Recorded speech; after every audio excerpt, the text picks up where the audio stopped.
Hello and welcome to ADHD Mums. In this podcast, we tackle the tough, often unspoken realities of motherhood, neurodiversity, and mental health.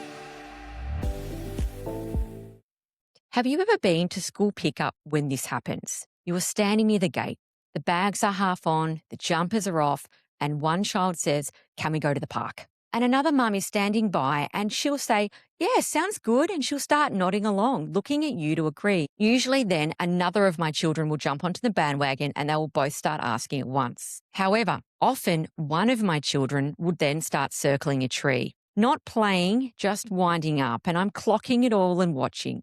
Then the other mum might laugh and go, "Oh, just let him get his energy out." And I have that split second where I think to myself, am I the one that doesn't get it? Am I being boring? Am I ruining the vibe? But what I'm seeing isn't just energy that needs to get out. I'm seeing the part where he thinks it's his turn with the handball when we get to the park and it doesn't happen. I'm seeing him half wound up and I'm seeing him when one thing happens start to grab his brother hard. I'm seeing screaming, loud, public, everyone staring, and me not knowing what to do. Hands down at that moment, I know my daughter will start yelling about something irrelevant like, "We should make cookies, we should make cookies," and she will repeat it until I agree. I see my other son suddenly needing to get an ice cream from the shop, which was never the agreement, and it will all land at once. So I say, "Yeah, no, we're just going to go home." But then my kids look at me like I've cancelled Christmas. The other mum looks confused, like, what was the problem? And then for a second, sometimes I start to wonder, am I the party pooper? But now I have gotten to the point where my shoulders soften and I get in the car fairly happily because I know what I have just stopped. And that is what this episode is about. This episode is for mums who are always the one who step in early. And I want to read a listener question that came in. This is what this episode is built on. Nadia from Sydney wrote, "I'm always the one stepping in early, not because something's happened, but because I know where it's heading. My partner and my mum tell me all the time, just relax, that I worry too much, that I create the problems, that I just need to calm down. They say that I'm creating problems that don't exist. So I pull myself back, I stop managing everything and I try to do it that way. But then when it doesn't work out, I'm left holding the fallout and I just wish I had have listened to myself from the beginning." Now, this episode is about challenging something that mums like us are often told, that we're overthinking, that we should relax, that we should just let it play out. So that question keeps circling. Why am I the one preventing problems before they exist? Why am I always stepping in early? You might be the one that turns the volume down before it just tips over the edge. You might leave just before a meltdown. You might say no before it becomes a disaster, but then it kind of gets minimized. Your family, your friends, your partner might say nothing's even happened yet. They'll be fine. School might say, let's encourage independence. They don't need that. Or my personal favorite, someone says, "Oh, they're just being boys, let them go." Usually that's meanwhile one of my sons is stacking sticks and I know it looks like a structure that is clearly going to become a weapon very shortly. And I'm told, just let them be boys. And then I feel like maybe I'm the problem. Maybe it's okay that he plays with sticks. But then, of course, he will pick up that and he'll start using it as a bow and arrow and start attacking people in the handball court. Then I wonder, am I helping or am I stopping my kids from building resilience? Am I tuned into them or am I unable to switch off? Am I preventing harm or am I preventing growth? Maybe you don't even feel panicked when you step in. You feel calm, relieved, like something that just didn't land because no one can see what you prevented. But then you're left second guessing yourself, aren't you? Why am I the one preventing problems before they exist? So what is this? There is an accurate name for what is happening and it is called predictive load absorption. This changes the whole picture. This isn't just a worrying problem. This is a load absorption problem. And when someone repeatedly ends up handling the fallout after things play out, our brains learn something very practical and useful. If I had have acted earlier, the total cost of that day or that hour would have been lower. So brains start to increase early prediction when past experience shows that later correction is more costly. And this is where ADHD loves to land. Because in ADHD pattern brains, where there's very little margin, very little rest, lots of demands, and the cleanup usually lands on the same person, then early intervention becomes the fastest way to reduce the load. Not because you're afraid, because you're actually just efficient and you've learned that is a better way to do it. So here is the reframe. You might have been told you're a bit anxious, you're controlling, you're seeing problems happen that won't. But what is actually happening is you are absorbing the future load before it hits. And this is something that I really want you to hear. You're not creating the problems, but you're carrying the cost so it doesn't land later. And this is where the unfair part comes in. This is invisible work, especially when you're the one who ends up managing the consequences if everything else unravels. And I hear this a lot. My kids say this to me all the time. Dad lets us stay later at the party. Why do we always leave early with you? We always go to the park with Dad after. And I feel like the biggest party pooper every week. But there is a reason why this often looks fine to partners. And it's not because they're calmer or they're better with uncertainty or they're more relaxed. It's because sometimes they're not the primary impact surface.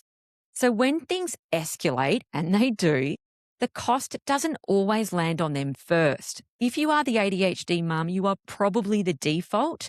You are probably the first person on the ground when shit kicks off. So if you're in a relationship, they may experience the moment, but not the cleanup. And this is the same as if you are a single mum and you have family members that help. Yeah, they might experience the hard moment, but they might not experience the cleanup that comes along after. If it all goes pear-shaped later, partners, family, friends, other people may have more time and space to reset, step away, let time smooth it out, relax, move on. Whereas if you're the default parent, you might be the one absorbing what comes later. They might be reacting to what's happening now, yes, but you're tracking what usually happens next. So from where they're standing, waiting might look neutral, even sensible. I'm just dealing with the moment as it is. But from where an ADHD mum might be standing, waiting is multiplying the load that is going to come later. And a lot of the time, if things just work out, magic, it's because someone quietly compensated and picked up the slack, smoothed the edge, managed the fallout. And that part is invisible. So when you step in early, it doesn't look like perspective. It looks like judgment or control or anxiety or you're not coping. And that's where the doubt likes to creep in. And here is the clear distinction. There is no blame in this at all.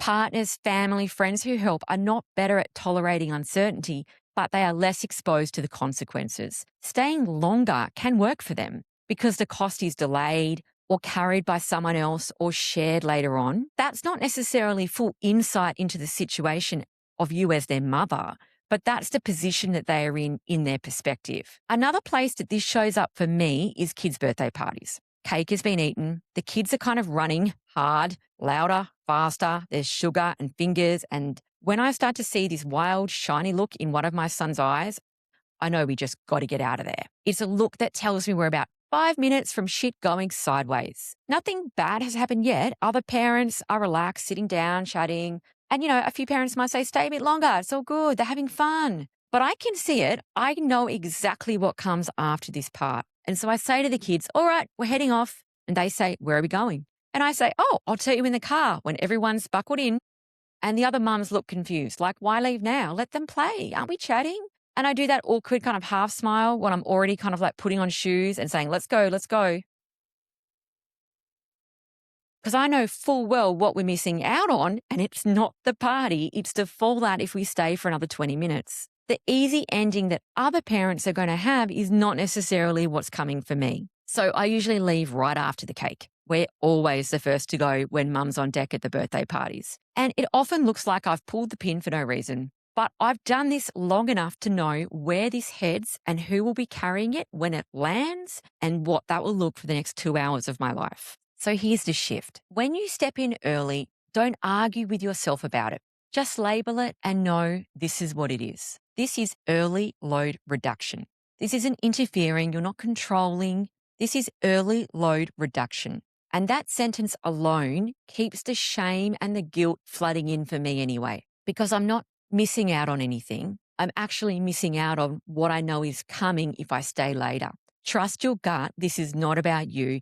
This is about you understanding where your kids are at and following your gut when it needs to. So, Nadia, Why are you the one preventing problems before they exist? Maybe it's because you're the one who ends up carrying them when they arrive. So you're not stepping in early because you imagine the disaster. You're stepping in early because your system has learned where the cost lands and it's not worth it to stay. So here is a line that you can send or say to somebody else. It might not look like a problem to you because you're not the one cleaning it up later.